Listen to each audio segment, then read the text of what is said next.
वरती आकडे यायला लागले. मंडळी सगळ्यांना सस्नेह नमस्कार. आज आपण सर्वजण गणपती उत्सवाच्या निमित्ताने इथे एकत्र जमलेलो आहोत. आपल्या गणपती बाप्पाबद्दलची माहिती आणि त्या माहितीमधनं, त्या कथांमधनं आता आपल्या जीवनामध्ये आपल्याला कशा पद्धतीने प्रेरणा घेता येईल याबद्दलचं थोडक्यात निरूपण आपण आपल्या आजच्या प्रवचनामधनं करणार आहोत. प्रवचनाला सुरुवात करण्याच्या आधी आपण आपल्या गणरायाला नमन करणार आहोत आणि त्याची प्रार्थना करून आपल्या निरूपणाला सुरुवात करणार आहोत. वक्रतुंड महाकाय सूर्यकोटी समप्रभ निर्विघ्नं कुरु मे देव सर्वकार्येषु सर्वदा. ओम गं गणपतये नमः.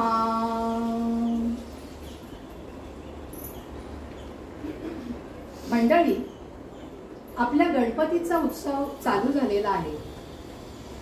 तर आधी मला सगळ्यात आधी या गणरायाबद्दलच बोलावंसं वाटतंय, गणरायाशी हितगुज करावंसं वाटतंय आणि त्याला सांगावंसं वाटतंय की हे गणराय, तुझं स्वागत असो.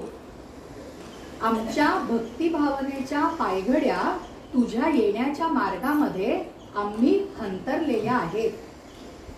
आमच्या नेत्रांची निरांजन तुझ्या पराक्रमी पौरुषाची आरती गाण्यासाठी सिद्ध झालेली आहेत.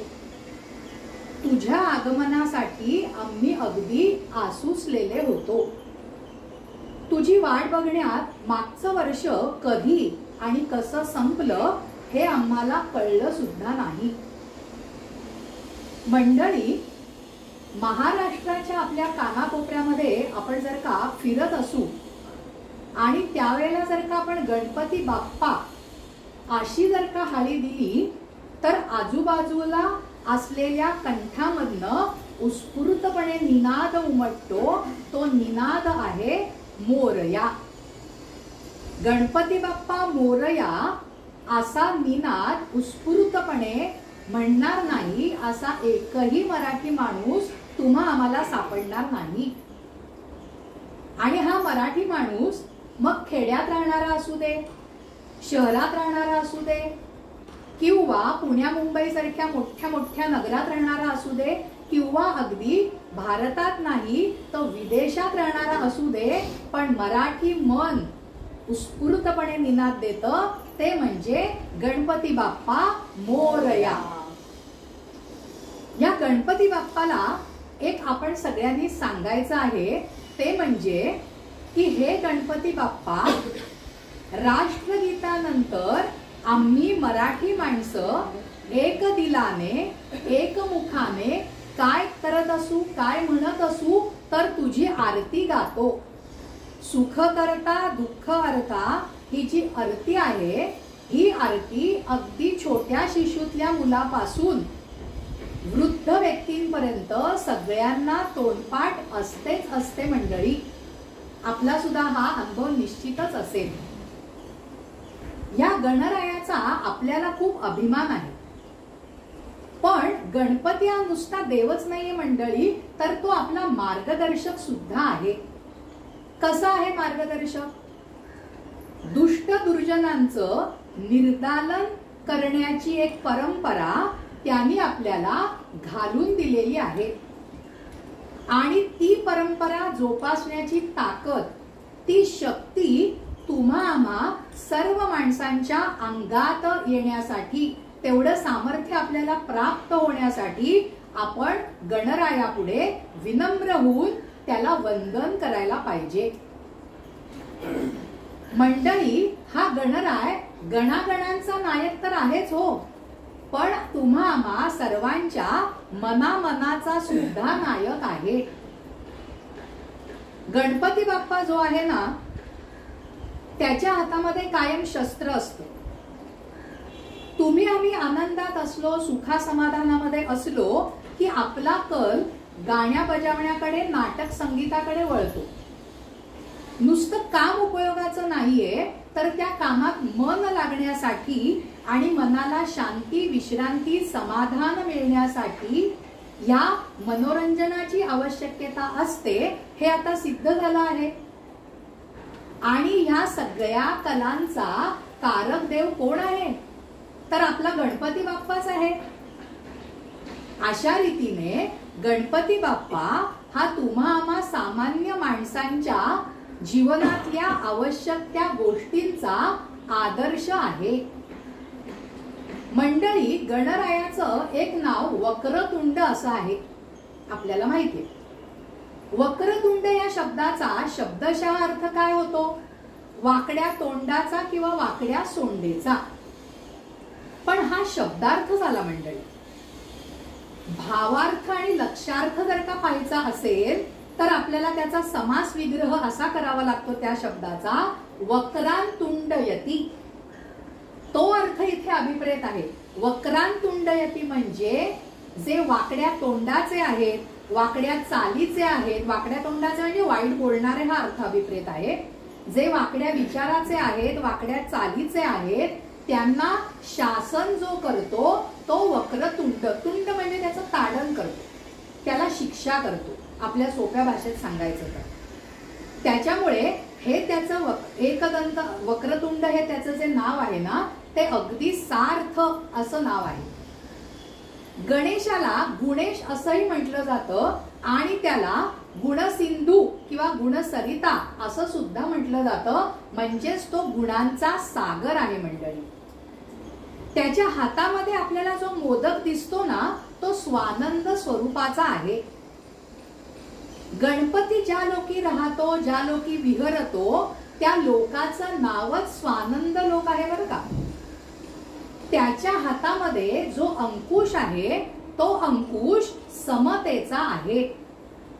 समता म्हणजे स्वतःबद्दल गर्व नाही बाळगायचा, सगळे निरभिमानी आहेत, सगळे एकमेकांच्या बरोबरीचे आहेत, असा अर्थ म्हणजे समता, जो इथे अभिप्रेत आहे, त्या प्रतीकामध्ये अभिप्रेत आहे. गणपतीच्या हातामध्ये परशु सुद्धा आहे. तो परशु म्हणजे बोधाचा आहे असं म्हटलं जातं. बोध का करतात? मन आणि बुद्धी ताळ्यावर राहावी म्हणून बोध केला जातो. आणि त्या अनुषंगाने जर का आपण हा अर्थ बघितला तर बोधाला परशु का म्हटलं आहे हे आपल्या लक्षात येईल. कारण परशु हे शस्त्र आहे, बरोबर आहे. ते शस्त्र गैरमार्गाने चालणाऱ्यांना वटणीवर आणण्यासाठी उपयोगात आणलं जातं, ज्याला आपण बोध असं प्रतिकात्मक अर्थामध्ये म्हटलेलं आहे. आपल्या गणरायाचं जे विशाल उदर आहे, त्या उदरामध्ये, त्या मोठ्या पोटामध्ये उत्पत्ती, स्थिती आणि लय या जगाच्या तिन्ही अवस्था सामावलेल्या आहेत अशी कल्पना केलेली आहे. आणि म्हणून त्याचं ते पोट विशाल आहे, विशाल उदराचा तो आहे. मंडळी, अशा या गणपती बाप्पा बद्दलच्या निरनिराळ्या कथा प्रचलित आहेत बरं का. वेगवेगळ्या पुराणांमधनं या कथा आलेल्या आहेत. मंडळी, पुराणांची एक गंमत आहे. प्रत्येक पुराणांमधनं जर का आपण त्या कथेचं वाचन सुरू केलं तर ते कथेचं वाचन आपल्याला मनोरंजन तर देतच, पण जर का गांभीर्याने त्या कथेच्या भावार्थाकडे पाहिलं तर आपल्याला त्याच्यामधनं बोध सुद्धा मिळतो. आणि आपला आजचा प्रवचनाचा विषयच आहे गणेश आख्यान. त्याच्यामुळे आता आपल्याला मंडळी आपल्या या गणेशाचा जन्म कसा झाला त्या कथेकडे यायचं आहे. वेगवेगळ्या पुराणांमध्ये वेगवेगळ्या कथा आलेल्या आहेत. आणि सगळ्यात आधी सांगायचं म्हणजे कृतयुगामध्ये, त्रेतायुगामध्ये, द्वापार युगामध्ये आणि लक्षात घ्या आपल्या कलियुगामध्ये सुद्धा गणेशाचा अवतार होणार आहे. आणि तो धूम्रवर्णाचा असणार आहे, म्लेच्छांचं निर्दालन करण्यासाठी होणार आहे. परंतु त्रेतायुग असेल किंवा द्वापार युग असेल किंवा कृतयुग असेल, याच्यामध्ये त्याचे जन्म कसे झाले ते आपल्याला बघायचे आहे. गणपतीचे दोन प्रमुख अवतार आपल्याला माहिती आहेत. एक म्हणजे शिव पार्वतीचा मुलगा गणेश, गजानन आपण त्याला म्हणतो, आणि कश्यप ऋषी आणि अदिती यांच्या पोटी जन्माला आलेला मोहोत्कट विनायक. त्या विनायकाची सुद्धा जन्मकथा आपण नंतर बघणार आहोत. पण आता आपल्याला बघायची आहे की ज्या गणपतीच्या अवतारापासून आपण हा गणेश उत्सव साजरा करतो, भाद्रपद शुद्ध चतुर्थी हा तुम्हा आम्हा सामान्य माणसांच्या भाषेत बोलायचं झालं तर आपल्या गणपती बाप्पाचा जन्मदिवस आहे. की त्या दिवशी शिव पार्वतीचा मुलगा गजानन हा अवतार घेऊन आलेला आहे. त्याची कथा तुम्हा आम्हाला एक कथा तर सगळ्यांनाच माहिती आहे. ती अशी आहे की एकदा पार्वतीच्या दोन मैत्रिणी जया आणि विजया पार्वती मातेला भेटायला जातात आणि पार्वती मातेला सांगतात, अगं पार्वती माते, हे जे सगळे गण आहेत ना आपल्या आजूबाजूला, हे सगळे गण महादेवांचेच आहेत. तुझा असा कोणताच गण नाहीये याच्यामध्ये, सगळे शिवगणच आहेत. तर तू काय कर, तू आता तुझ्या शक्तीपासनं एक पुत्र निर्माण कर की जो तुझा गण म्हणून वावरेल. पार्वती मातेने सुद्धा या बाबतीत गंभीरपणे विचार केला आणि तिने पण ठरवलं की हो, मला सुद्धा असा एक पुत्र पाहिजे की जो माझ्या साधनेचं पालन करेल. आणि म्हणून तिने काय केलं, स्नान करण्याच्या आधी आपल्या अंगावरचा जो मळ आहे तो मळ काढून त्याची मातीची मूर्ती बनवली. आता काही लोक इथे उपरोधाने म्हणतात, एवढा पार्वतीच्या अंगावर मळ कसा काय होता की अख्खी मातीची मूर्ती म्हणे बनवली तिने. पण मंडळी, म्हटलं तसं या कथांच्या मनोरंजनामधनं बोध काय घ्यायचाय, प्रतीक काय सांगितलंय ते पण लक्षात घ्यायला पाहिजे. पूर्वीच्या काळी प्रत्येक दिवशी अभ्यंग स्नान केलं जायचं मंडळी. विविध उटी लावल्या जायच्या, चंदनाचे लेप लावले जायचे, उटण्याचे लेप लावले जायचे आणि त्याच्यानंतर मग ते लेप धुवून स्नान केलं जायचं. म्हणजे पार्वती मातेच्या अंगावरती ते सगळं लेपन होतं. ते लेपन म्हणजे मातीच एक प्रकारची. असा तो मातीचा गणपती आहे किंवा मातीची ती मूर्ती अशी आहे मंडळी. तर तिने आपल्या अंगावरचा मळ काढला आणि मातीची छोटीशी मूर्ती तिने बनवली आणि त्या मूर्तीला तिने आयुध दिली, वस्त्र दिली आणि त्याच्यामध्ये चेतना, तिच्या शक्तीच्या द्वारे चेतना निर्माण केली. कारण तुम्हा आम्हाला माहितीये पार्वती हे शक्तीचं रूप आहे मंडळी. बरोबर आहे, नवरात्रामध्ये आपण या सगळ्याची माहिती पाहतो, देवीचा जागर करतो, पण मूळ शक्ती आपण पार्वतीला मानतो की जिच्यापासूनच प्रकृती आणि ती शक्ती एकत्र होऊन सृष्टी निर्माण होण्यासाठी त्याचा अधिकाधिक उपयोग झालेला आहे. तर पार्वतीने त्या मुलाला चेतनायुक्त केलं आणि त्याला सांगितलं की तू आजपासून माझा पुत्र, तू माझ्या आज्ञेमध्ये राहायचं. आता मी स्नानाला जाणार आहे तर तू दरवाजापाशी उभा राहा आणि कोणालाही आत सोडायचा नाही. कोणाला म्हणजे कोणालाही नाही. गणेश तिला म्हणाला की माते, तुझी आज्ञा मला शिरसावंद, मी कोणालाही आत पाठवणार नाही तुझ्या परवानगीशिवाय. पार्वती माता स्नानासाठी निघून गेली. थोड्या वेळाने आपले शिवशंकर तिथे आले. शिवशंकर आत जायला लागले. गणेशाने त्यांना अडवलं आणि सांगितलं मातेच्या आज्ञेशिवाय आत जाता येणार नाही. शिवशंकरच ते, त्यांना क्रोध आला. हा कोण कुठला छोटा मुलगा मला अडवतोय. ते क्रोधित झाले आणि देवांचा क्रोध म्हणजे आपल्याला माहितीये, आपल्याला साधा सुद्धा नाहीच आहे. शंकर क्रोधित झाल्यानंतर त्यांनी रागाने त्या मुलाचं मस्तक धडावेगळं केलं आणि ते लांब उत्तर दिशेला जाऊन पडलं असं सांगितलं जातं. ही वार्ता जेव्हा पार्वतीला कळली त्यावेळेला पार्वतीला अत्यंत राग आला आणि तितकंच अत्यंत दुःख झालं. मग शक्तीच आता क्रोधित झाली आहे, शक्तीच आता दुःखी झाली आहे, तर सगळ्या देवांनी शंकरापुढे साकडं घातलं की महादेवा काही पण करा बाबा, पण पार्वतीचा राग आणि पार्वतीचं दुःख तुम्ही नष्ट केलं पाहिजे. आणि मग शंकर आपल्या शिवगणांना आज्ञा देतात, उत्तर दिशेला जा आणि तुम्हाला पहिल्यांदा जो प्राणी दिसेल त्याचं मस्तक धडावेगळं करा आणि या मुलाच्या डोक्यावर ठेवा. आणि मग त्यांना तो हत्ती दिसतो हत्तीचं शिर कापलं जातं आणि ते त्या मुलाच्या डोक्यावरती म्हणजे त्या धडावरती ठेवलं जातं. सगळे देव तिथे अवतीर्ण होतात. जल आहे ते अभिमंत्रित केलं जातं, त्या धडावरती त्या मस्तकावरती शिंपडलं जातं आणि शंकरांच्या योग शक्तीने तो मुलगा परत चेतनामय होतो आणि तोच मुलगा म्हणजे मंडळी आपला हा गणेश गजानन असा त्याचा अवतार झाला असं सांगितलं जातं. तर गणेश पुराणामध्ये दुसरी एक कथा आहे बरं का या बाबतीमध्ये. गणेश पुराणामधली कथा अशी आहे की एकदा पार्वतीने शंकरांना विचारलं, अहो तुम्ही देवांमध्ये श्रेष्ठ म्हणूनच तुम्हाला महादेव म्हटलं जातं, मग असं असून सुद्धा तुम्ही कोणाची प्रार्थना करत असता, तुम्ही कोणाला नमस्कार करत असता, तुम्ही कोणाची स्तुती करत असता. तेव्हा शंकरांनी पार्वती मातेला दिलेलं उत्तर अगदी योग्य आहे. शंकर म्हणतात, हे पार्वती तू विचारलेला प्रश्न अगदी चांगला आहे, याच्या उत्तराने जगाचं कल्याण होणार आहे. शंकर तिला असं सांगतात की सत्व रज आणि तम यांचे जे 3 गुण एकत्रित झालेला जो गुणेश आहे त्या परमात्म्याचं त्या परब्रह्माचं मी ध्यान करत असतो, त्याचा एकाक्षरी मंत्र मी जपत असतो.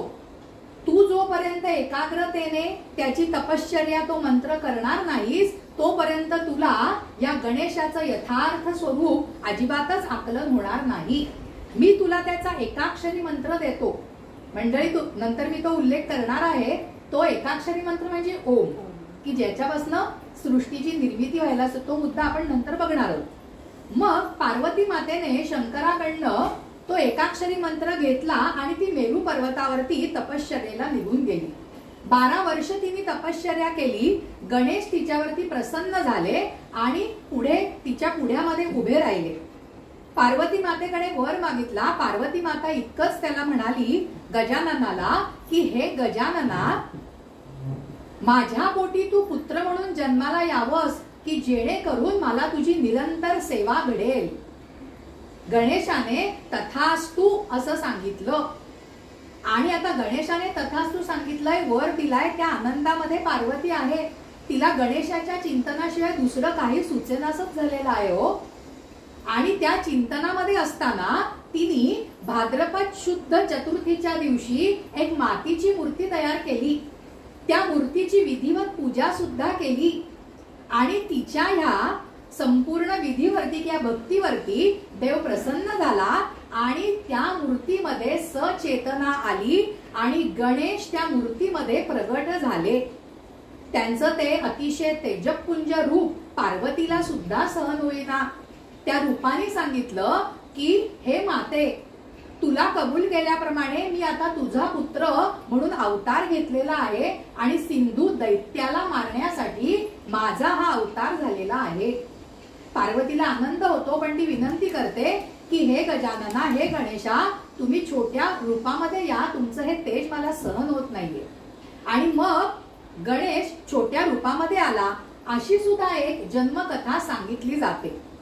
त्या कथा जरी वेगवेगळ्या असल्या तरी मी म्हटलं तसं की त्याच्यातनं आपण काय घेऊ शकतो आहे, आपण असं घेऊ शकतो की एखाद्याची भक्ती जर का थोर असेल तर त्या मातीमध्ये सुद्धा त्या गणेशाला सचेतन होऊन यावं लागतं.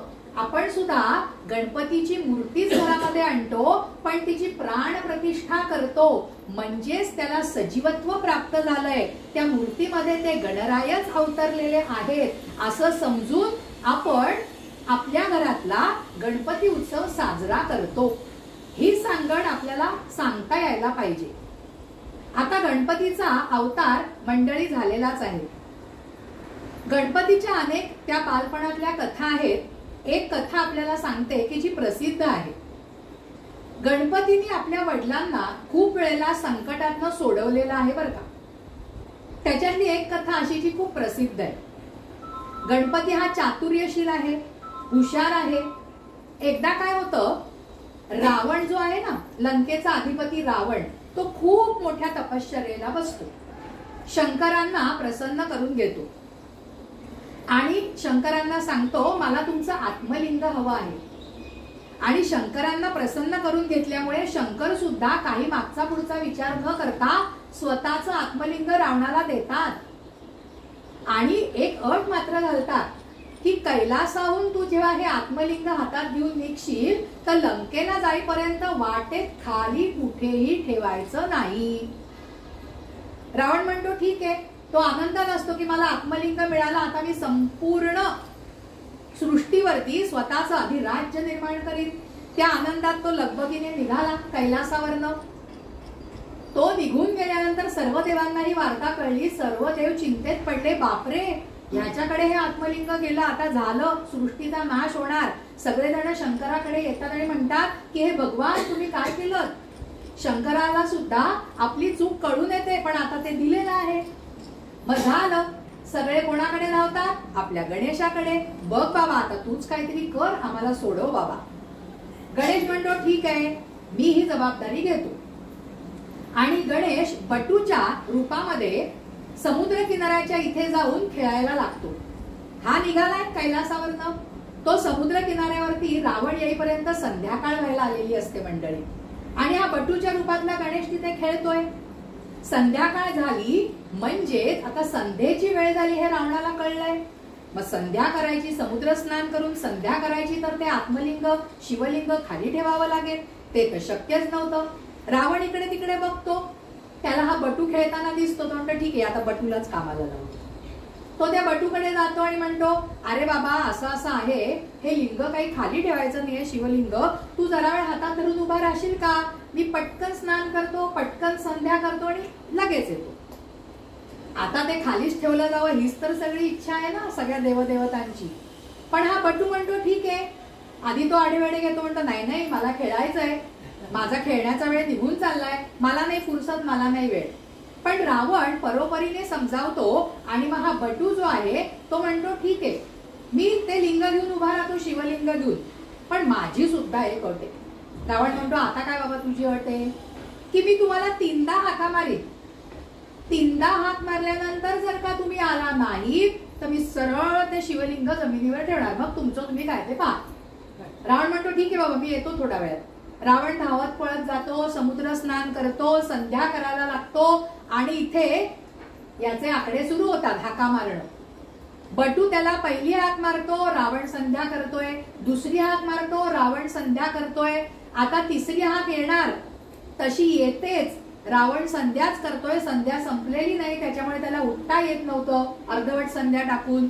तिसरी हाक दिल्यानंतर तो बटू आहे त्या स्थितीत जमिनीवरती ते शिवलिंग ठेवून देतो. थोड्या वेळाने रावण धावत पळत येतो, बघतो तर काय शिवलिंग जमिनीवरती. पण रावण त्याची सगळी ताकद लावतो की ते शिवलिंग उचलता येत आहे का मंडळी. पण काय आश्चर्य, ते कणभर सुद्धा हलत नाही, उचलण्याची बातच सोडाव. आणि तरी रावण सगळी त्याची ताकद लावतो आणि तो वर्ण असा ते लिंग उचलायला जातो तेव्हा त्या लिंगाचा गायीसारख्या आकाराचा उंची एवढा भाग वर येतो. तुम्हा मला ते स्थान माहितीये मंडळी, पवित्र स्थान गोकर्ण महाबळेश्वर. ते लिंग, ते शिवलिंग आपल्याला माहितीये, खूप पवित्र स्थान आहे. आणि गणपतीने म्हणजे त्या बटूने ते खाली ठेवलं ना, म्हणून आपण जेव्हा कधी गोकर्ण महाबळेश्वरला जातो तेव्हा आधी शिवलिंगाचं दर्शन नाही घेत, गणपतीचं दर्शन घेतलं जातं, त्याची पूजा केली जाते आणि मग त्या लिंगाचं दर्शन घ्यायचं असतं. तर तिकडचा जो गणपती आहे ना त्याचा एक विशेष आहे. पहिला विशेष म्हणजे त्या गणपतीच्या ना कपाळाला टेंगूळ दिसतो. कसलं टेंगूळ आहे हे? की रावणाने जेव्हा ते लिंग खाली ठेवल्यानंतर त्याला बटूचा राग आला तर त्याने त्याच्या कपाळावर ठोसा मारला. तो ठोसा म्हणजे ते टेंगूळ आहे असं मानलं जातं. आणि तो बटूच्या रूपात आलाय ना, माणसाच्या रूपात आलाय, म्हणून तो गणपती मंडळी 2 हातांचा आहे असा त्या गणपतीचा विशेष आहे. म्हणजे केवढ्या मोठ्या संकटामधनं, धोक्यामधनं त्या गणेशाने संपूर्ण सृष्टीला वाचवलेला आहे. आता आपल्याला बघायचं आहे ते म्हणजे महोत्कट विनायकाची कथा मंडळी. आपण जो माघी गणेशोत्सव साजरा करतो की नाही, तो सुद्धा गणपतीचा एक जन्मदिवसच आहे. पण तो जन्मदिवस कोणाचा आहे, कोणत्या अवतारातला आहे, तर कश्यप ऋषी आणि अदिती यांच्या पोटी गणेशाचा जो जन्म झाला तो हा अवतार आहे जो आपण माघी गणेशोत्सव म्हणून साजरा करतो. ती कथा अशी आहे की ब्रह्मदेवाचे 7 मानस पुत्र होते. काश्यप, गौतम, वसिष्ठ, भारद्वाज, अत्री, त्याच्यानंतर विश्वामित्र आणि जमदग्नी हे 7 ब्रह्मदेवाचे मानस पुत्र. त्याच्यापैकी कश्यप मुनींना 14 स्त्रिया होत्या. त्या स्त्रियांमधल्या दिती या स्त्रीपासून दैत्य निर्माण झाले, विनितेपासून गरुड निर्माण झाले, कद्रूच्या पोटी सर्प निर्माण झाले आणि अदितीच्या पोटी इंद्रादी देव निर्माण झाले आणि इतर स्त्रियांपासून यक्ष, किन्नर, गुह्य अशी सगळी सृष्टी निर्माण झाली. या सगळ्यांना कश्यप मुनींनी गणेश मंत्राची आराधना करायला सांगितली. स्वतः कश्यपाने अनेक वर्ष गणेशाची उपासना केलेली होती आणि म्हणून गणेश त्याच्या समोर उभा राहिला, प्रगट झाला आणि कश्यप ऋषींनी सांगितलं की हे गणराया, हे ओंकारा, तू माझा पुत्र म्हणून जन्माला यावंस अशी माझी इच्छा आहे. गजानन म्हणाले ठीक आहे, तथास्तु. आदितींनी सुद्धा गणेश उपासना केली आणि मग गणपती तिच्या पुढ्यात आल्यानंतर आदितींनी तीच इच्छा व्यक्त केली की हे गणराया, तू माझ्या पोटी जन्माला यावंस. आणि आदितीच्या पोटी मोहत्कटाचा जन्म झाला. जन्माला आलेलं बाळ अगदी शुभ लक्षणांनी युक्त असं होतं, अगदी साजिरं होतं, अगदी गोजिरं होतं आणि म्हणून कश्यप मुनींनी त्याचं नाव मोहत्कट असं ठेवलं. 5व्या वर्षी त्या मोहत्कटाची मुंज झाली. मुंजीला आमंत्रित मंडळी कोण कोण होती माहितीये? त्याच्यामध्ये देव होते, दानव होते, ऋषी होते, साधुजन होते. या सगळ्यांना पाचारण केलेलं आहे. सगळे विधी अगदी यथासान पार पडल्यानंतर मुहूर्त मंगल प्रसंगी सगळ्यांनी बटूच्या डोक्यावरती अक्षता टाकायला सुरुवात केली. त्यावेळेला 5 असुर ब्राह्मण वेशामध्ये तिथे उपस्थित होते. त्यांनी 5 अक्षता मंत्रून, ती अस्त्र मंत्रून आपल्या या बटूच्या दिशेने भिरकावली. पण तो बटू अगदी दक्ष आहे, तत्पर आहे, त्याला कळलं. त्यांनी सुद्धा 5 अक्षता घेतल्या आणि मंत्रून त्या राक्षसांच्या, ब्राह्मण वेशातल्या राक्षसांच्या दिशेने भिरकावल्या. एक क्षणभरामध्ये ते सगळे राक्षस गतप्राण झाले. त्याच्यानंतर जमलेल्या सगळ्यांनी गणरायाचा बटूचा जय जयकार केला. आता भिक्षाटनाचा प्रसंग आला. साहजिकच पहिली भिक्षा ब्रह्मदेवाने दिली. ब्रह्मदेवाने कायम ताजं, टवटवीत आणि अतिशय सुवास देणारं कमळ या बटूला भिक्षेमध्ये दिलं. त्याच्यानंतर वरुणाने त्याला आपला पाश दिलेला आहे. त्याच्यानंतर कुबेराने स्वतःच्या गळ्यातली अगदी मौल्यवान माळ त्या बटूच्या गळ्यात घातलेली आहे. शंकराने सुद्धा काय केलेलं आहे, स्वतःजवळचा डमरू आणि त्रिशूल त्या बटूला दिलेला आहे. आता इंद्राची पाळी आली, पण इंद्र महाराज रागावलेले बटूवरती आणि म्हणून इंद्र काही त्याला भिक्षा द्यायला तयार होईना. कश्यप मुनींनी समजावून सांगितलं, अरे हा एक प्रकारे तुझा भाऊच आहे, तू त्याला भिक्षा घाल. पण हा बिलकुल ऐकायला तयार नाही. इंद्रदेव रागावले आणि त्यांनी वायूला आज्ञा केली की तू इतका जोराचा वहा की हा बटू दूरवर फेकला गेला पाहिजे. वायूने आज्ञा ऐकली. सोसाट्याचा वारा सुरू झाला. घरदार उन्मळून पडायला लागले, वृक्ष सुद्धा उन्मळून पडायला लागले. पण हा बटू एका जागी शांतपणे बसून होता. अजिबात तो हल्ला गेला नाही. वायूची काही मात्रा चालली नाही म्हटल्यानंतर इंद्राने अग्नीला पाचारण केलं. अग्नी स्वतःच प्रलयंकारी रूप धारण करून आला, आग ओकायला लागला.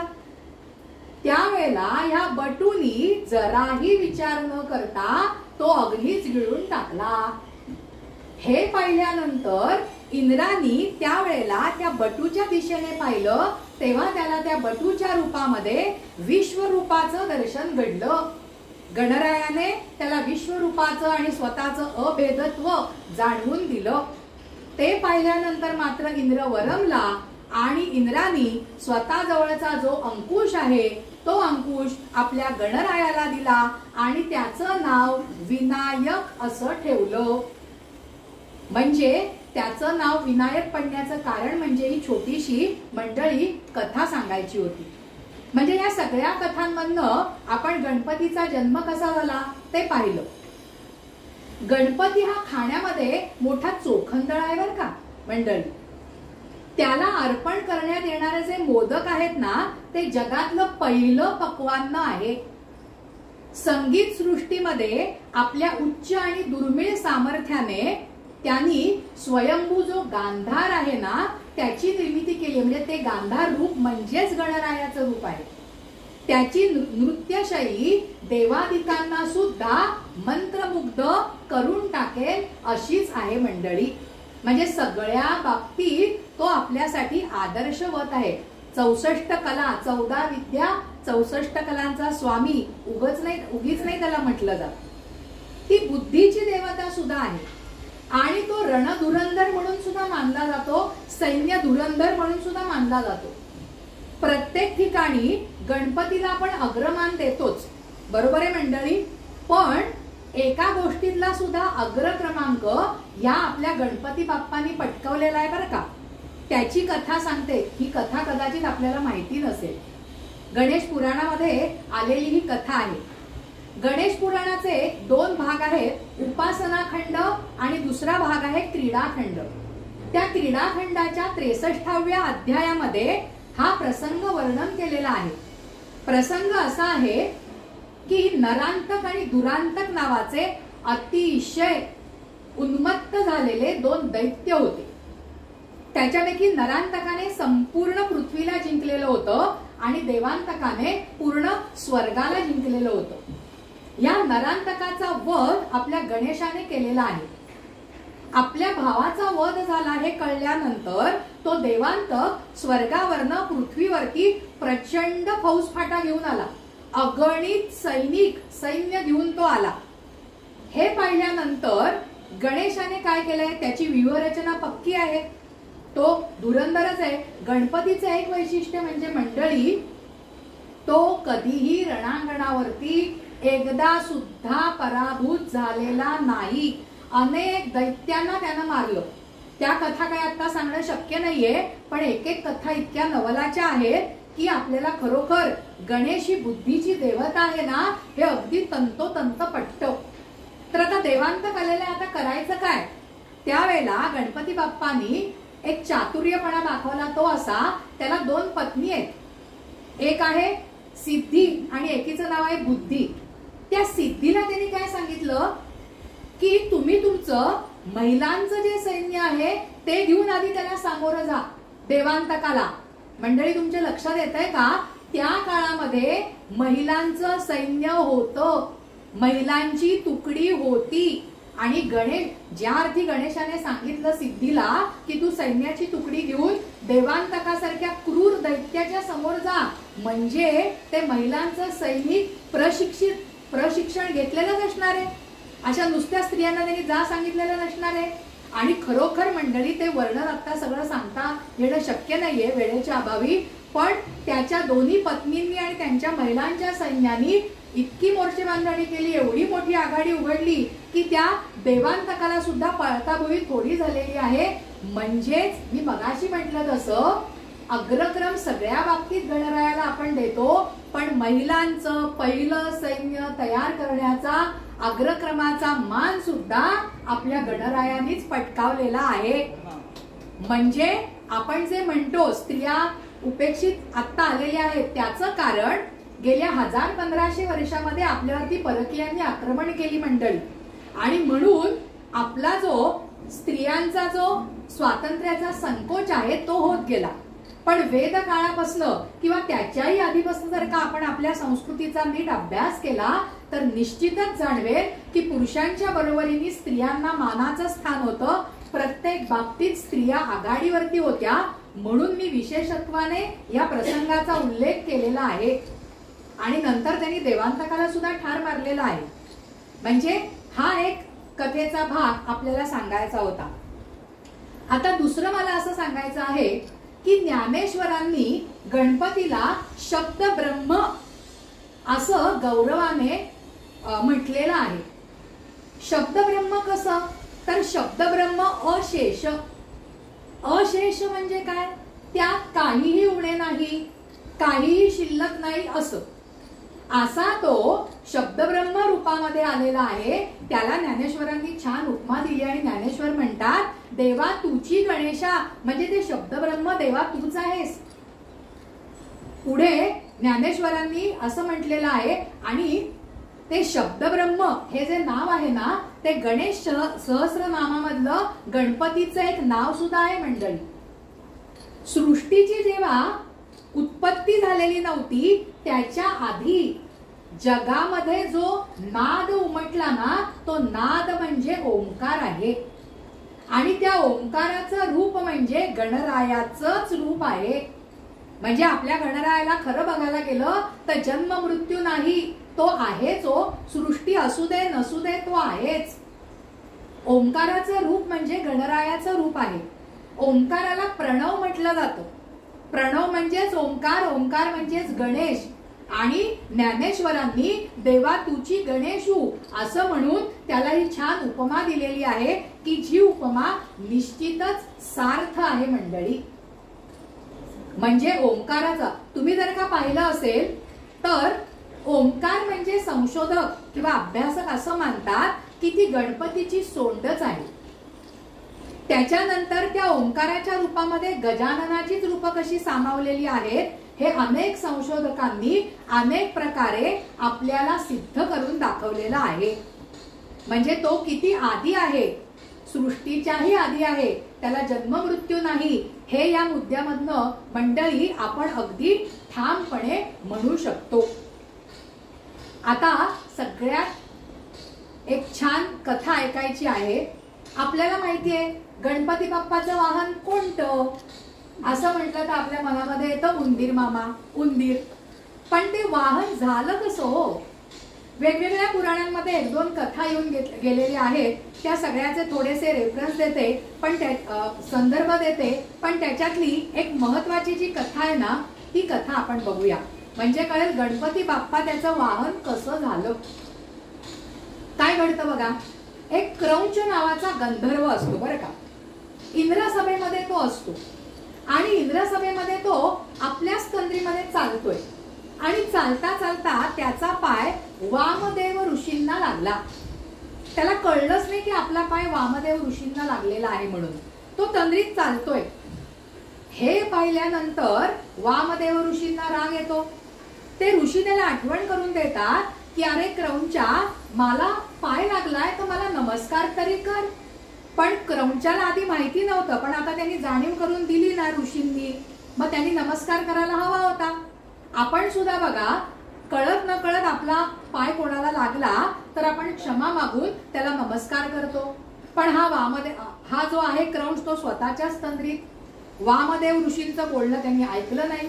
ऋषींना राग आला आणि त्या ऋषींनी रागामध्ये त्याला शाप दिला की तू उंदीर होशील, उंदीर योनीमध्ये तू जाशील. आणि काय आश्चर्य श्रोते हो, तो खरोखरच उंदीर झाला आणि पृथ्वीवरती थेट कुठे येऊन पडला माहितीये? पराशर ऋषींच्या आश्रमात. पराशर ऋषींच्या आश्रमामध्ये तो उंदीर आल्यानंतर त्या उंदरांनी तिकडचं सगळं धान्य फस्त केलं. आणि जे फस्त करण्यासारखं खाण्यासारखं नाही ना, ते सगळं कुरतडून टाकलं. म्हणजे उंदराची योनी मिळाल्यानंतर उंदराचे गुणधर्म चिकटले. सगळीकडे नासधूस केली. पराशर ऋषींना कळेना, मुनींना कळेना ही काय गडबड चालली आहे. त्यांच्या लक्षात आलं हा जो उंदीर आलाय ना, हा प्रचंड त्रास देतो आहे. पण ह्याचा बंदोबस्त कोण आणि कसा करणार? त्यांनी साहजिकच गणरायाला आमंत्रण केलं. गणपती बाप्पा समोर आले आणि त्यांनी सांगितलं, हे गुणेशा, की बाबा बघ बाबा, तू काहीतरी उच्छाद मांडलेला आहे या उंदरांनी, त्याचा बंदोबस्त कर. गणपती बाप्पा काय करतात माहितीये? गणपती बाप्पा आपला पाश त्या उंदरावर टाकतात आता गणरायाचाच पाश हो, तो बाजूला करून निसटून जाणं शक्यच नाही. तुम्हा आम्हाला पण नाही, तर त्या उंदराला काय असणार. आणि मग उंदराला कळलं की जोपर्यंत आपण तात्पुरती शरणागती घेत नाही तोपर्यंत पाशामधनं सुटका नाही. तो उंदीर मामा आपण शरण आलोय असं दाखवतो. गणपतीला खरंच वाटतं, गणपती म्हणतो ठीक आहे याला एक संधी देऊया, शरण आलाय ना.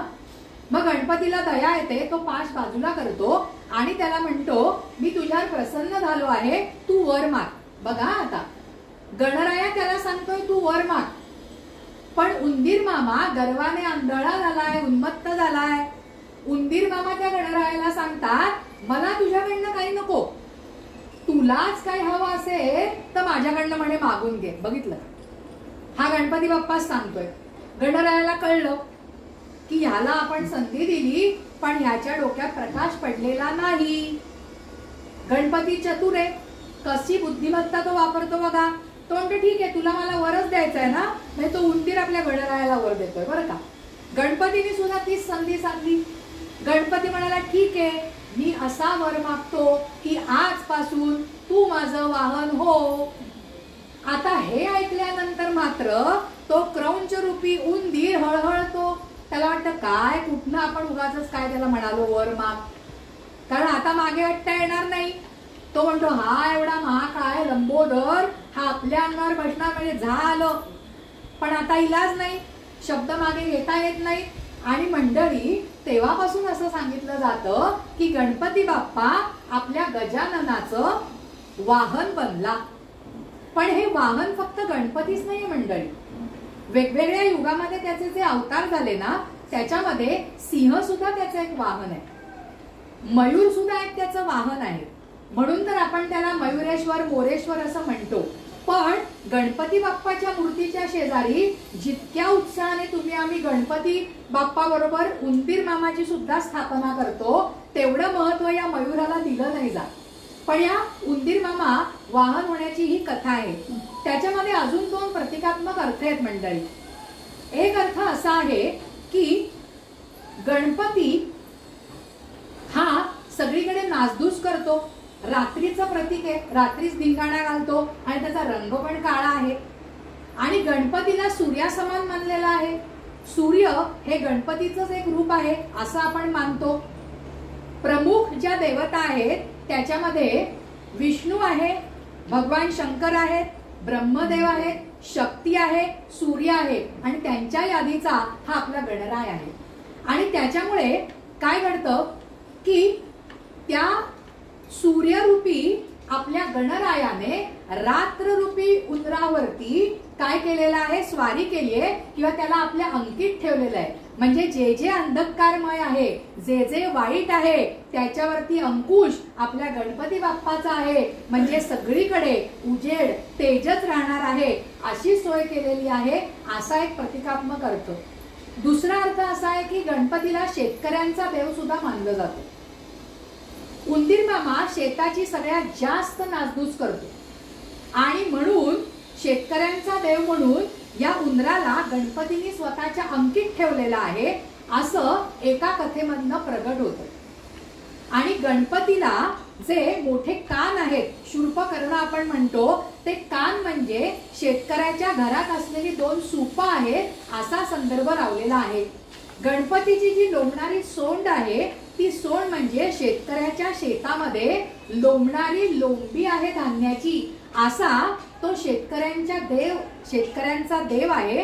अशा अनुषंगाने सुद्धा ही कथा सांगितली जाते.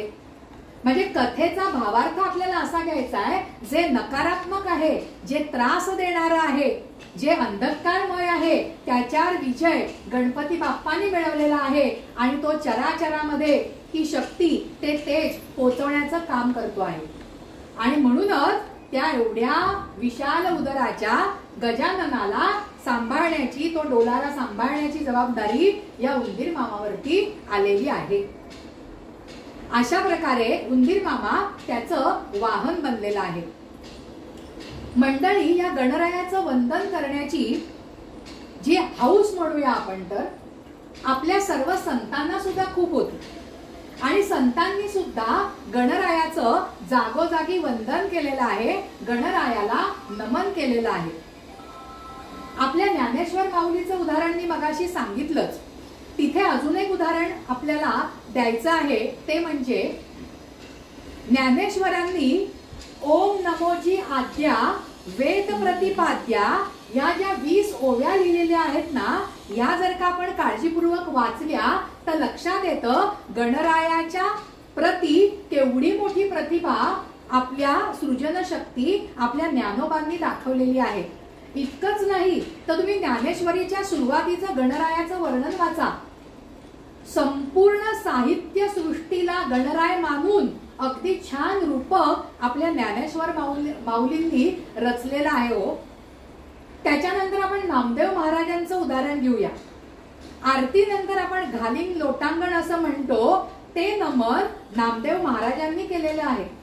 भावे ओवाळीन म्हणेन नामा हे नामदेव महाराजांचं आहे. त्यांनी जे कृष्ण महात्म्य लिहिलेलं आहे त्याच्या सुरुवातीला गणरायालाच वंदन केलेलं आहे. आणि नामदेव महाराज म्हणतात, लंबोदर तुझा शोभे शुंडा दंड. एकनाथ महाराजांचं पण उदाहरण इथे देता येईल. एकनाथ महाराजांनी आपल्या हस्तामलक नावाच्या ग्रंथामध्ये गणरायाला वंदन केलेलं आहे. एकनाथ महाराजांनी आपल्या गुरुबरोबरचा आपला अभेद दाखवताना एका जनार्दनी असं म्हणूनच ठेवलेलं आहे. आणि अजून एका प्रसिद्ध गीताचा उल्लेख करते जे एकनाथ महाराजांनी रचलेला आहे. सद्गुरु समर्था अनाथांच्या नाथा तुझं नमो. त्याचं सुरुवातीचे बोल काय आहे? ओंकार स्वरूपा. बरोबर आहे? येस. ओंकार स्वरूपा हे जे गीत आहे ते एकनाथांचं आहे. हे ओंकार स्वरूपा गीत गाताना तुम्हा आम्हा सगळ्यांच्या डोळ्यासमोर गणरायाचंच रूप येतं. पण मंडळी इथे एक गंमत आहे. हे रूप खरं तर त्यांनी आपल्या गुरूंसाठी लिहिलेलं आहे. पण गुरु आणि गणराय याच्यातला अभेद या गीतामधनं व्यक्त झालेला आहे. म्हणजे आपल्या गुरुलाच त्यांनी गणरायाच्या रूपामध्ये एकनाथ महाराजांनी पाहिलेलं आहे आणि ते काव्य किंवा ते गीत अजरामर झालेलं आहे. भावार्थ रामायणाच्या सुरुवातीला, त्याच्यानंतर त्यांनी जो 11वा स्कंद लिहिला भागवताचा, त्याच्या सुद्धा सुरुवातीला गणरायाचं नमन केलेलं आहे. जगद्गुरु तुकाराम महाराज तर आपल्याला माहिती आहे विठ्ठलाचे निस्सीम भक्त होते. पण या तुकोबांनी सुद्धा गणपती आणि विठ्ठल एकच आहेत, त्यांच्यात अभेद नाही असं म्हटलेलं आहे. त्यांनी आपल्या अभंगामध्ये म्हटलेलं आहे, तुका म्हणे विठ्ठल गणपती एकच अभेद. म्हणजे या दोघांमध्ये त्यांनी अभेद दाखवलेला आहे. आणि आता सर्वात महत्वाचं सांगायचं समर्थ रामदासांबद्दल. समर्थ रामदासांनी दासबोधाच्या सुरुवातीला सुद्धा गणरायाचं नमन केलेलंच आहे. मनोबोधाची सुरुवातच मंडळी गणपतीच्या नमनाने झालेली आहे. गणाधीश जो ईश सर्वा गुणांचा, मुळारंभ आरंभ तो निर्गुणाचा, आपल्या गणरायालाच वंदन केलेलं आहे. आणि जी आरती आपण येत्या 10 दिवसामध्ये किंवा कधीही आपल्याकडे काही धार्मिक कार्यक्रम असू दे, पूजा असू दे, तर जी आरती आपण पहिल्यांदा म्हणतो, ज्या आरतीला पहिली आरती असं नोंदवलं गेलं आहे, ती म्हणजे सुख करता दुःख हरता ही रामदासांनी रचलेली आरती आहे. गणरायाचंच वर्णन केलेलं आहे त्याच्यामध्ये. आता या आरतीबद्दल एक आख्यायिका सांगितली जाते. आपल्याला माहिती आहे की समर्थ रामदास प्रभू रामचंद्रांचे निस्सीम भक्त होते. प्रभू रामचंद्रांशिवाय त्यांच्या आयुष्यात दुसरं तिसरं काहीच नव्हतं. ज्या ज्या वेळेला रामदास इतर कोणत्या देवतांचं दर्शन घ्यायचे, त्या त्या वेळेला त्या देवतेच्या जागी त्यांना प्रभू रामचंद्रांचंच रूप दिसायचं. अगदी त्यांनी विठ्ठलाचं दर्शन घेतलं पंढरपूरच्या, तेव्हा विठ्ठलाच्या जागी त्यांना प्रभू रामचंद्रच दिसला. आणि समर्थ त्यांना म्हणतात, प्रभू रामराया तू इथे विटेवरती हात घेऊन का उभा आहेस? म्हणजे विठ्ठलाचं रूप दिसण्याच्या ऐवजी प्रभू रामांचंच रूप दिसलेलं आहे. पण ज्या वेळेला समर्थ मोरगावला आले आणि गजाननाचं त्यांनी दर्शन घेतलं, त्यावेळेला समर्थांना प्रभू रामचंद्र दिसले नाही, गजाननच दिसले. आणि त्यावेळेला समर्थ रामदासांच्या मुखामधनं उत्स्फूर्तपणे आरती गायली गेली, सुख करता दुःख हरता, जी आरती आज आपण अगदी लोकप्रिय करून ठेवलेली आहे.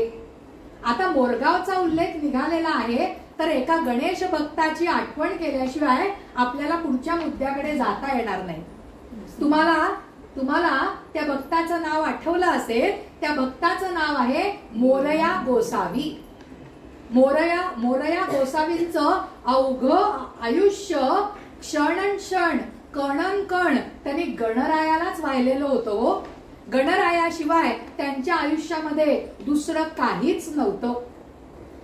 आता आपण जे गणपती बाप्पा मोरया म्हणतो की नाही, सुरुवातीला आपण बघितला हा मुद्दा, तर गणपती बाप्पा मोरया गोसावी यांच्यावरती प्रसन्न झाले आणि त्यांना सांगितलं तुम्ही वर मागा. मोरया गोसावी म्हणाले देवा मी काय वर मागू, पण तुझी जर काय इच्छाच असेल तर देवाबरोबर या भक्ताचं नाव सुद्धा जोडलं जाऊ दे.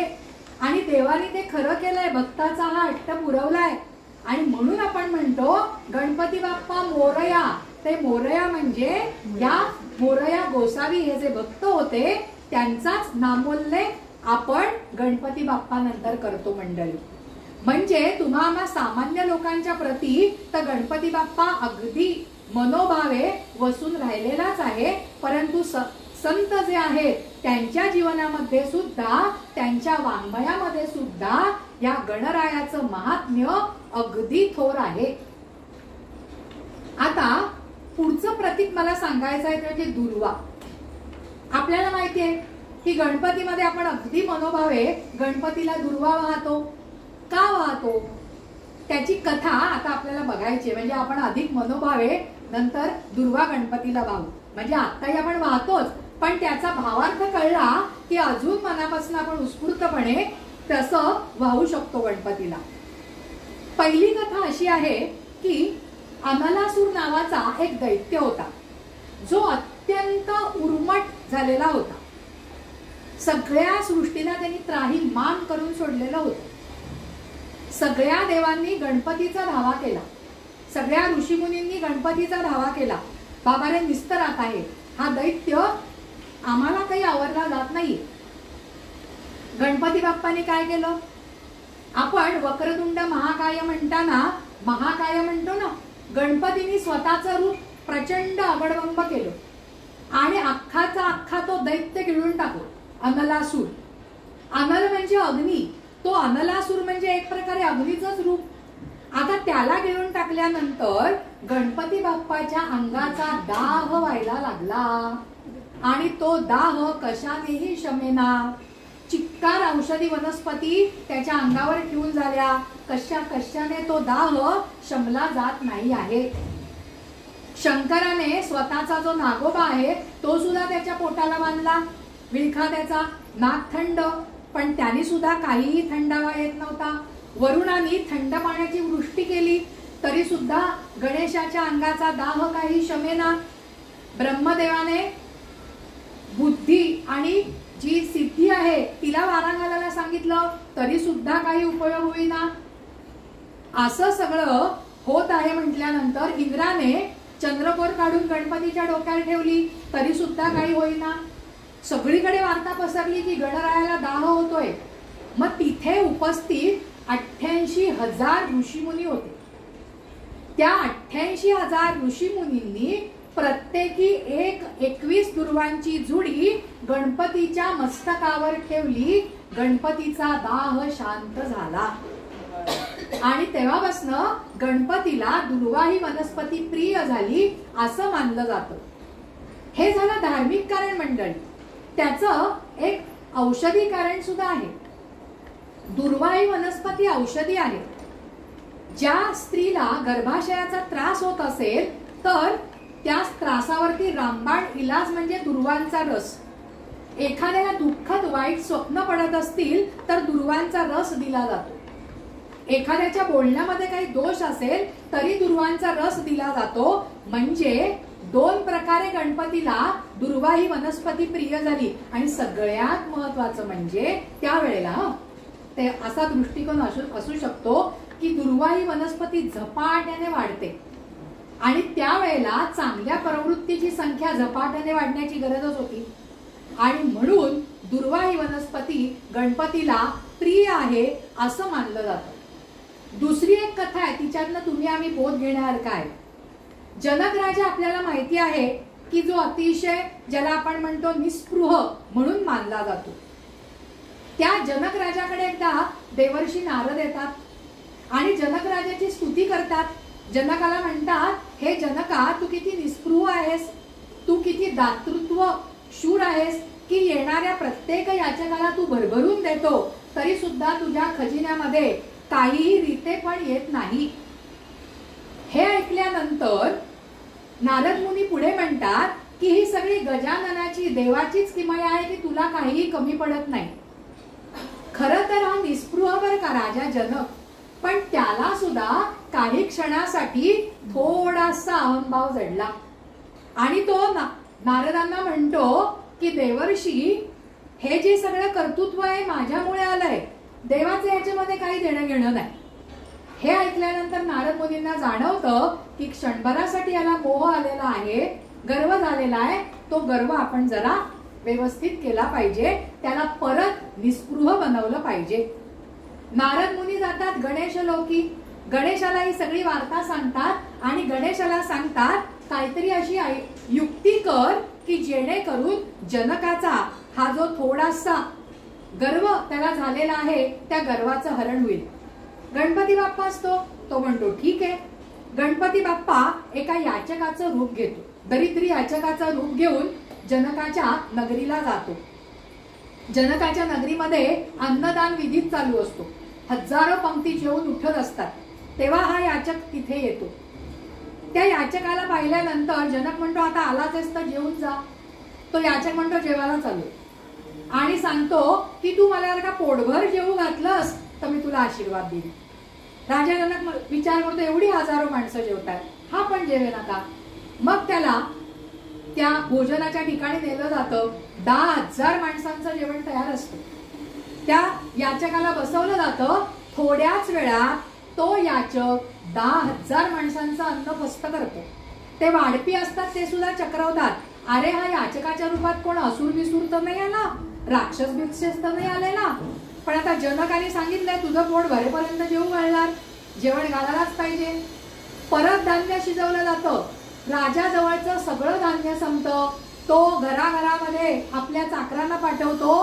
राज्यातल्या तिथून अन्नधान्य आणून ते शिजवून खायला घातलं जातं. नगरातलंही सगळं अन्नधान्य संपतं. आणि मग राजा जनकाच्या लक्षात येतं की आपण अहंभाव धरला, त्याची शिक्षा आपल्याला मिळाली आहे. आपण साध्या एका याचकाला जेवायला घालू शकत नाही. त्याचा जो गर्व आहे तो संपुष्टात येतो. तो राजा जनक वरमतो. पुढचा प्रसंग खूप बोध घेण्यासारखा आहे. पण आता आपला याचक तो उपाशी आहे. पण त्या याचकाला म्हणजे गणेशाला माहिती आहे या नगरात माझा एक परमभक्त राहतो, त्याचं नाव त्रिशीर. विरोचना त्याची पत्नी आणि त्रिशीर नावाचं एक सर्वसामान्य एक जोडपं असतं. आता हा याचक उठून त्यांच्या घरी जातो. परिस्थितीने अगदी गरीब आहेत ते, आणि होतं नव्हतं ते धान्य तर राजाने घेऊन गेला तो राजा. मग आता तो येतो याचक की मला जरा जेवायला द्या. तुमच्या जनकाकडे गेलो पण माझं काही पोट भरलं नाही, तुमच्याकडे काय असेल शिल्लक ते मला द्या.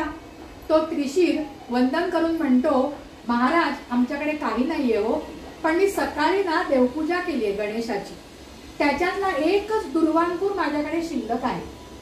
तो याचक म्हणतो मला द्या, तो मी स्वाहा करतो. अगदी मनोभावे तो त्रिशीर तो दुर्वांकूर या याचकाला देतो. याचक तो खातो. त्याला तृप्तीचा ढेकर येतो. ते ढेकर आल्यानंतर तो स्वतःच्या मूळ रूपामध्ये येतो. याचक म्हणजे गणेशाच्या रूपामध्ये येतो. साक्षात ज्याची आपण भक्ती करतो आहे तो आपल्या समोर अवतीर्ण झालेला पाहून त्रिशीरला प्रचंड आनंद होतो. आणि गणपती त्याला विचारतो, माग, वर माग, तुझ्या भक्तीने मी प्रसन्न आहे. मंडळी तुम्ही आम्ही असतो तर आपल्याकडे अख्खी मोठी यादी असती, हे दे बाबा, ते दे बाबा, असं कर रे बाबा, तसं कर रे बाबा. पण हा त्रिशीर त्याची परिस्थिती नाहीये. पण तो त्रिशीर सांगतो, जन्मानुजन्म आम्हाला तुझी आठवण राहू दे. तुझी भक्ती आम्हाला करता येऊ दे, आम्हाला एवढाच वर दे. गणेशाला हसू येतं, त्याला कळतं आपण याची परीक्षा घेतली, बरोबर उत्तीर्ण झाला, काही मागितलं नाही, माझी भक्तीच मागितली. तो तथास्तु म्हणतो आणि गुप्त होतो. आणि हे दोघं मागे वळून पाहतात तो काय, त्यांच्या छोट्या घराच्या जागी टोलेजंग घर दिसतं. सोन्या चांदीनी भरलेलं, चाकर आहेत, मोठी रेलचेल चालली आहे असं घर दिसतं. त्या दोघांना धक्का बसतो आणि त्या त्रिशीलला कळतं गजाननानेच आपल्यावरती ही कृपा केलेली आहे. पण तो पत्नीला सावध करतो, बाई ग, हा आपली परीक्षा घेण्यासाठी असं करतो आहे. आपला जो मनोभाव आहे तो गणेशाच्या प्रतीच ठेवायचा आहे, या श्रीमंतीनी भुलायचं नाही. आणि मग ते जोडपं तसंच वागतं, श्रीमंतीनी भुलत नाही. त्यांच्याकडे जो कोणी याचक येईल त्या याचकाला ते भरभरून देतात, तरी सुद्धा त्यांचं घर कधीही रीत होत नाही. आणि मग त्रिशीलला कळतं की गणपती बाप्पा माझ्यावरती खरंच प्रसन्न आहे. या कथेमधनं काय घ्यायचं, ठाई ठाई आपली परीक्षा जीवनामध्ये प्रत्येक गोष्टीमध्ये घेतली जाते. म्हणून जे आयतं धन किंवा विनाश्रम आपल्याला काही मिळेल ना मंडळी, ते स्वीकारायचं नसतं. एक प्रकारे समजायचं आपल्या मनातला देवच आपली परीक्षा घ्यायला आलेला आहे. हाच तो कसोटीचा क्षण. आपल्याला हे भौतिक सुख किंवा ते धन बाजूला सारता यायला पाहिजे. त्रिशीलला ते जमलं. आणि जनकाच्या उदाहरणावरनं कळलं पाहिजे आपण कितीही मोठे होऊ, पैशाने मोठे होऊ दे किंवा ज्ञानाने मोठे होऊ दे, पण आपले पाय जमिनीलाच लागले पाहिजे. आपल्या मनामध्ये अहंभाव येता कामा नये. आला तर तो जो वरती बसला आहे, आपल्यावरती लक्ष ठेवून आहे, तो बरोबर आपलं गर्वाचं घर खाली करतो. आता तिसरी दुर्व महात्म्यातली एक गोष्ट सांगून मी शमी आणि मंदार वृक्षाचं महत्व सांगणार आणि हळूहळू मग आपल्या समारोपाकडे आपण जाणार. तिसरी कथा अशी आहे, कौंडिन्य नावाचे एक ऋषी होते. त्या ऋषीची जी पत्नी आहे, ती पत्नी रोज बघायची की आपले पती त्या गणेशाला सगळ्या वनस्पती दुर्वा बिर्वा सारख्या वाहतात. आणि ती पत्नी जी आहे, ती पत्नी म्हणते की तुम्ही सारखं सारखं काय वाहता याला गणेशाला, या दुर्वा, काय महत्व आहे या दुर्वांचं. तेव्हा तो कौंडिन्य ऋषी तो काय करतो, एक दुर्वांकुर देतो आपल्या पत्नीच्या हातात आणि पत्नीला सांगतो तू इंद्राकडे जा आणि हा सोन्यामध्ये तोलून आण. त्याची पत्नी जाते इंद्राकडे, सांगते असं असं तोलायचंय. इंद्र तराजूमध्ये सगळं सोनं बिनं घालतो पण काही होत नाही. इंद्र पाठवतो त्याला कुबेराकडे, धनाचा राजा कुबेर. कुबेराच्या मध्ये सगळं तसंच होतं. कुबेर भरपूर सारं सगळं संपत्ती टाकतो, धन टाकतो, सोनं टाकतो. ते पारडं जडच्या जड खालीच राहतं त्या दुर्वांकुराचं. तो कुबेर स्वतः नसतो तराजूच्या दुसऱ्या पारड्यात, तरी ते पारडं हलत नाही. देवादिकांना बोलवलं जातं तरी काही कशाचा उपयोग होत नाही. आणि मग त्या पत्नीला कळतं की या एक दुर्वा जी आहे तिचं महत्व काय. आणि मग ती आपल्या पतीकडे येते आणि सांगते मला कळलं. आपल्याला काय कळलं की आपण मनोभावे एखाद्या आपल्या देवाची, गणरायाची पूजा करत असताना खूप काही डामडौल केला पाहिजेच असं नाही. हौसेने आपण करूया, पण जमत नसेल तर ऋण काढून सण करण्याची गरज नाही. तुमच्याकडे जे उपलब्ध आहे ते तुम्ही मनोभावे वाहा. साधा दुर्वांकुर वाहिला तरी सुद्धा तो प्रसन्न होणार आहे. तो सोन्याचाच पाहिजे, अनेक करोड संपत्ती रूपीच पाहिजे किंवा सोन्याचा मुकुट. प्रचंड श्रीमंत लोक वेगवेगळ्या गणपती मंडळांच्या गणरायावरती ठेवत असतात, पण तो भाव मनामध्ये असेल तरच गणपती बाप्पा पावणार आहे. हे या कौंडिन्य ऋषीच्या आपल्या प्रसंगावरनं आपल्याला कळतं. मनात जसा भाव आहे ना तसा देव तुमच्या हाकेला धावतो. मग तुमच्याकडे किती परिस्थिती कशी आहे हे तो पाहत नाही. आता आपल्याला जायचंय शमी आणि मंदार वृक्षाच्या कथेकडे. शमी आणि मंदार वृक्षाची कथा सांगताना औरव नावाचा एक ऋषी असतो आणि सुमेधा नावाची त्याची एक पत्नी असते बरं का. त्यांना एक शमिका नावाची मुलगी असते. रूपाने सुंदर असते, गुणाने सुंदर असते, धार्मिक असते. तर त्या शमिकेचा विवाह धौम्य ऋषींचा पुत्र जो आहे आणि शौनक ऋषींचा जो शिष्य आहे त्या मंदार नावाच्या मुलाबरोबर होतो. शमिका आणि मंदार दोघ जण संसाराला सुरुवात करतात आणि एक दिवस काय होतं, एकदा कामानिमित्त जात असताना एक निस्सिम गणेश भक्त आहेत, भ्रूशुंडी असं त्यांचं नाव आहे. त्यांनी गजाननाची एवढी तपश्चर्या केलेली असते मंडळी की त्यांच्या 2 भुवयांच्या मधनं गणरायासारखी सोंड आलेली असते आणि त्यांचं शरीर सुद्धा आपल्या गणरायासारखं थोडंसं स्थूल असतं. कामानिमित्त जाताना हा जो मंदार आहे त्याचा आश्रम त्यांना लागतो, म्हणून त्या आश्रमामध्ये ते जातात. त्यावेळेला शमिका आणि मंदार तसे वयाने लहान आहेत.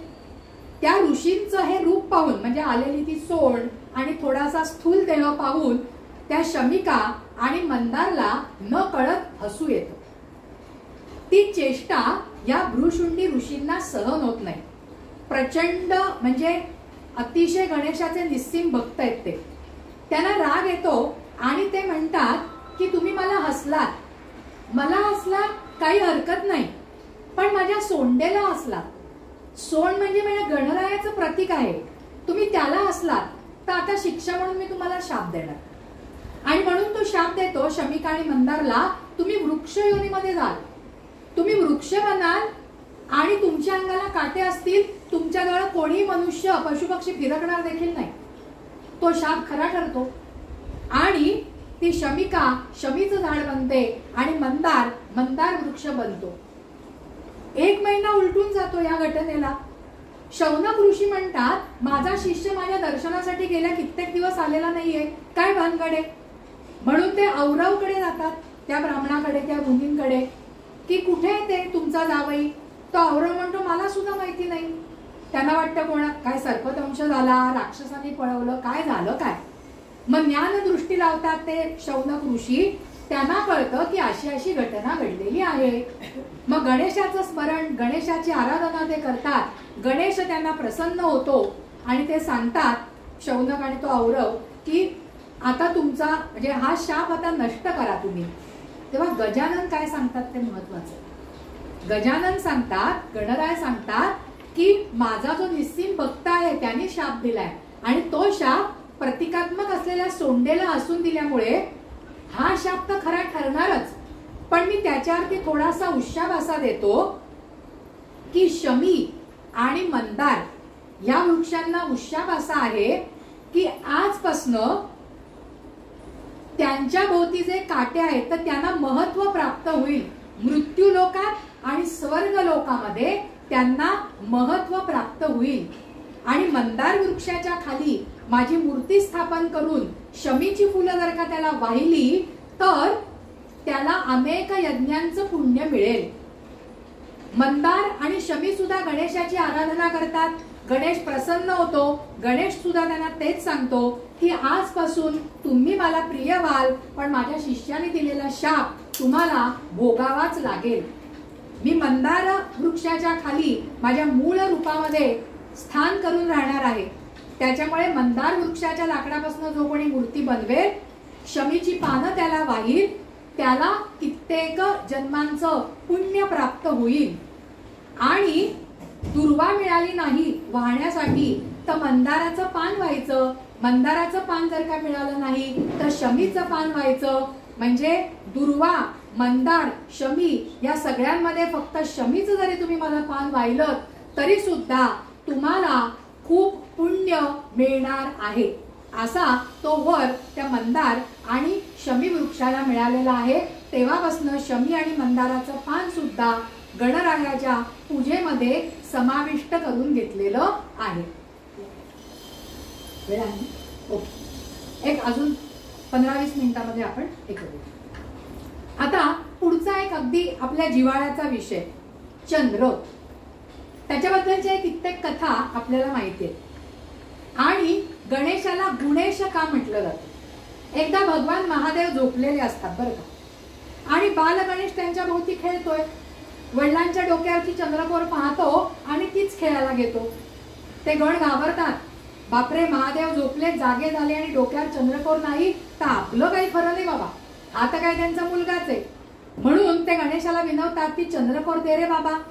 गणेश काही ऐकत नाही, चंद्रकोर घेऊन खेळायला निघून जातो. आणि शंकर महादेवांची झोप पूर्ण होते, बघतात तर डोक्यावरती चंद्रकोर नाही. असं का झालं?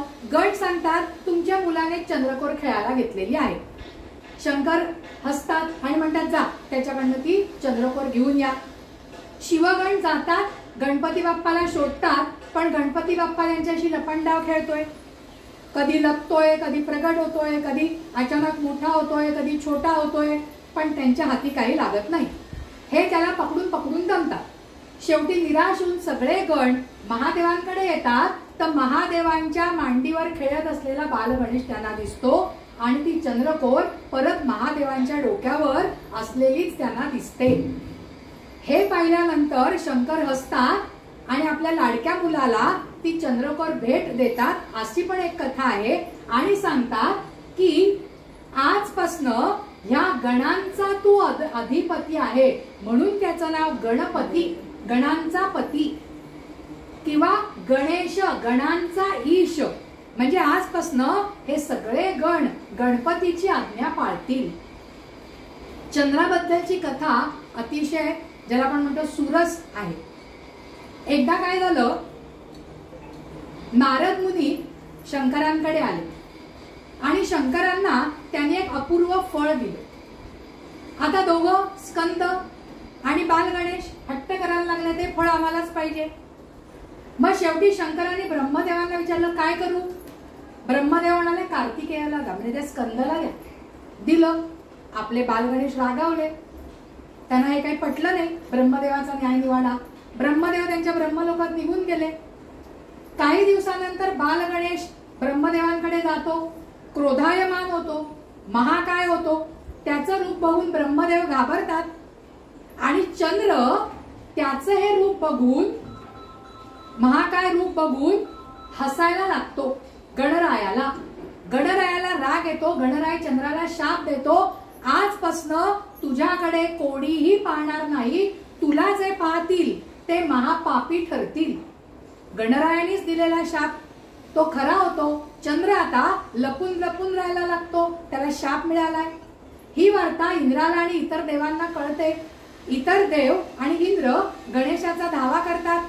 गणेश प्रगट होतो, तोपर्यंत गणेशाचा राग शांत झालाय. ते गणेशाला विनवतात, बाबा रे चंद्राच्या बाबतीत इतका कठोर होऊ नकोस.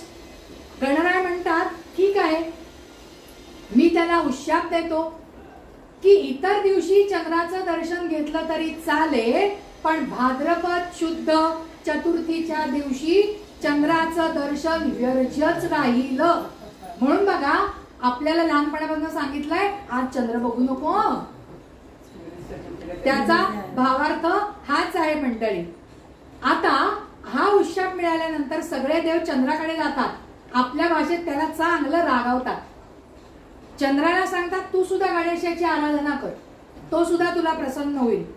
चंद्र गणेशाची आराधना करतो, गणेश प्रसन्न होतात आणि चंद्राला सांगतात इतर दिवशी तुला पाहिलं तरी चालेल, पण भाद्रपद शुद्ध चतुर्थीला तू व्यर्थच राहणार आहेस. पण तू माझी भक्ती केलीस ना, म्हणून मी तुला अजून एक वर देतो. कोणता वर मंडळी? वद्य चतुर्थी, संकष्टी चतुर्थीला तुला पाहिल्याशिवाय लोक अन्न ग्रहण करणार नाहीत, तुझी पूजा केल्याशिवाय अन्न ग्रहण करणार नाहीत, असा मी तुला वर देतो. आणि त्याचं प्रतीक म्हणून चंद्राची कोर तेव्हापासनं आपल्या गणरायाच्या डोक्यावरती विराजमान झालेली आपल्याला दिसते. मंडळी थोडक्यात काय, या सगळ्या कथांमधनं मी म्हटलं तसं आपलं मनोरंजन तर होतच, पण मनोरंजनाबरोबर त्याच्यातले आपण म्हणतो ना बिटवीन द लाईन्स, या त्याच्यातला बोध काय आहे, गर्व करायचा नाही आहे, बरोबर आहे, बुद्धीने प्रत्येक गोष्टीमध्ये वागायचं आहे आपल्याला, हे सुद्धा आपल्याला शिकलं पाहिजे. आता या गणरायाच्या बुद्धीची अजून एक कथा सांगून आपण समारोप करणार. ती कथा अशी आहे, ती कथा बऱ्याच जणांना माहिती आहे बरं का, पण ती सगळीच माहिती नाही, थोडीशीच माहिती. ती कथा अशी आहे की एकदा सगळ्या देवांनी ना अमृतापासून एक मोदक बनवला आणि तो मोदक पार्वती मातेला भेट दिला. झालं का? तो मोदक मला पाहिजे म्हणून स्कंद आणि बालगणेश हट्ट करायला लागले. निवाडा करता येईना कोणाला मोदक द्यायचा. पार्वतीने त्या मोदकाची वैशिष्ट्य त्या दोघांना समजावून सांगितली. त्या मोदकाचं नाव आहे महाबुद्धी आणि त्या मोदकाचा वास जरी जो घेईल ना त्याला अमरत्व प्राप्त होईल. तो मोदक जो खाईल तो शस्त्रामध्ये संपन्न होईल, तो विद्येमध्ये बुद्धीमध्ये संपन्न होईल, ज्ञानामध्ये संपन्न होईल आणि तो मोदक जो खाईल तो कधीही कुठेही हरणार नाही. त्याची सगळेजण प्रथम पूजा करतील. मग झालं. आता हा मोदक नक्की द्यायचा कोणाला? मग पार्वती माता काय म्हणते, तुम्ही दोघंही माझीच मुलं आहात. मग निवाडा करण्यासाठी आपण एक अट घालूया. अट अशी आहे की 100 तीर्थक्षेत्रांचं किंवा 100 सिद्धींच्या ठिकाणी जाऊन तुम्ही तिकडचं पुण्य गोळा करून या. सगळ्यात आधी जो येईल त्याला मोदक. शंकर सुद्धा या अटीला परवानगी देतात. झालं. स्कंद मोरावर बसतो आणि निघतो ताबडतोब कैलासावरनं. सगळ्या तीर्थक्षेत्री भेट देतो, सिद्धस्थानांना भेट देतो, देवतांचं वगैरे दर्शन घेतो आणि एका मिनिटात, एका काही क्षणात स्नान करून आपल्या आई वडिलांसमोर येतो. पण त्या काही क्षणामध्ये आपले गणराय आधी शांत उभे असतात आणि जसा तो स्कंद येताना दिसतो तसं आपल्या आई वडिलांभोवती एक प्रदक्षिणा घालून गणराय तिथेच उभे राहतात. स्कंदाला वाटतं आपण जिंकलो, हा गणपती गेलाच नाहीये. आणि मग परत ते दोघे भांडायला लागतात. तेव्हा मात्र पार्वती म्हणते की 100 तीर्थांच्या स्थानी तुम्ही स्नान केलं, अनेक देवदेवतांचं तुम्ही दर्शन घेतलं, अनेक पुण्यकर्म केलीत, तरी सुद्धा तुम्ही तुमच्या आई वडिलांना मनोभावे नमस्कार केला, प्रदक्षिणा घातली, तर ते पुण्य तुम्ही इतर जे पुण्य करून आलाय त्याच्या 16व्या भागा इतकं सुद्धा तुम्ही केलेलं पुण्य नाही. त्याच्यामुळे अटीप्रमाणे गणराय जिंकलेला आहे आणि तेव्हापासून तो मोदक त्याला मिळालेला आहे. आणि त्या मोदकावरनं बुद्धी आणि ते जगातलं पहिलं पक्वान्न आहे हा मगाशीच मी उल्लेख केलेला आहे. म्हणजे अशा प्रकारे गणपतीकडे किती बुद्धी चातुर्य आहे हे आपल्या मंडळी लक्षात येतं. आता या गणेशोत्सवाची धामधूम तुम्हा आम्हा सामान्य माणसांच्या आयुष्यात किती चाललेली असते बघा. आपण गणपती येणार म्हणून संपूर्ण घर स्वच्छ करतो, कोणकोणत्या पाहुण्यांना बोलवायचं त्याची यादी असते, आपण सगळे नटून थटून तयार असतो गणरायाच्या आगमनाला. घरातल्या स्त्रिया रोज वेगवेगळी पक्वान्न करण्यामध्ये अगदी मनोभावे गुंग झालेल्या असतात. तेव्हा मात्र आपण बाहेरचं काही आणत नाही, आपण स्वतःच घरात ते सगळं बनवतो. आपली जी काही ऊर्जा आहे ती त्या गणरायाच्या प्रती आपण वाहत असतो. घरातली जी पुरुष मंडळी आहेत ती बाहेरची सगळी कामं त्याची मदत चाललेली असते. म्हणून बघा या 10-11 दिवसामध्ये आपण कुठेही बाहेर पडलो, अगदी कुठेही, तरी कोणत्या तरी दिशेला गणपतीचं मखर, एखादं तरी मखर दृष्टीस पडतच पडतं. कुठलेही स्वर आपल्या कानावरती पडत राहू दे ते गणपतीच्या गाण्याचेच असतात हो. आणि माणसं जी ये जा करत असतात त्यांची लगबग एकतर कुठेतरी गणपतीला दर्शनाला जाण्याची तरी असते किंवा गणपतीच्या तयारीसाठी तरी लगबग चाललेली असते. म्हणजे सगळं वातावरण तुम्हा आम्हा सामान्य जीवांचं गणपतीमय असं वातावरण होऊन गेलेलं असतं. इतके आपण त्या गणपतीच्या प्रती आपली निष्ठा व्यक्त करत असतो. पण मंडळी हा हौसे-मौसेचा उत्सव आहे, सुखाने समाधानाने साजरा करण्याचा उत्सव आहे, हे मी सुरुवातीला सांगितलं. पण याच्यातनं जो महत्वाचा अध्यात्म विचार घ्यायचा आहे ना तो करून आपण समारोप करणार आहोत. त्याच्या आधी एक मुद्दा सांगायचा म्हणजे या गणपतीच्या सगळ्या कथांमधनं, या गणेशाच्या आख्यानामधनं आपण काय शिकायचंय. वेगवेगळ्या कथांच्या माध्यमातून तुम्ही संदर्भ दिलाच, पण सगळ्याचा सारांश काढायला गेलो तर आपल्याला काय शिकायचंय की गणपतीकडे जे जे सद्गुण आहेत ते आपल्या अंगामध्ये कसे येणार आहेत त्याचा विचार आपण केला पाहिजे. ते आपल्या मनामध्ये अंतर्भूत केले पाहिजे. आपण गणपतीचं जे अथर्व शीर्ष म्हणतो ते त्याच्यासाठीच आहे. त्या अथर्व शीर्षाच्या अर्थामध्ये जात नाही, पण त्या अथर्व शीर्ष म्हणताना त्या मंत्राच्या ज्या लहरी आहेत ना, त्याची स्पंदनं आपल्या संपूर्ण इंद्रियांवरती पडतात. आणि तुम्हाला माहितीये मूलाधाराचा अधिष्ठाता जो आहे तो गणेशच आहे. आपल्या अंगामध्ये जी मूलाधार चक्र आहे त्या मूलाधारावरती आपला गणेशच बसलेला.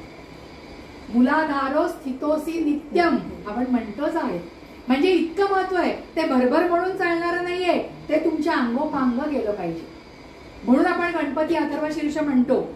अजून एक मला गणपती अथर्व शीर्षावरून आठवलं, गणेश विद्या गणक ऋषी असा सुद्धा संदर्भ आहे. गणेश विद्या म्हणजे काय? धनुर्विद्या माहिती आहे, योग विद्या माहिती आहे,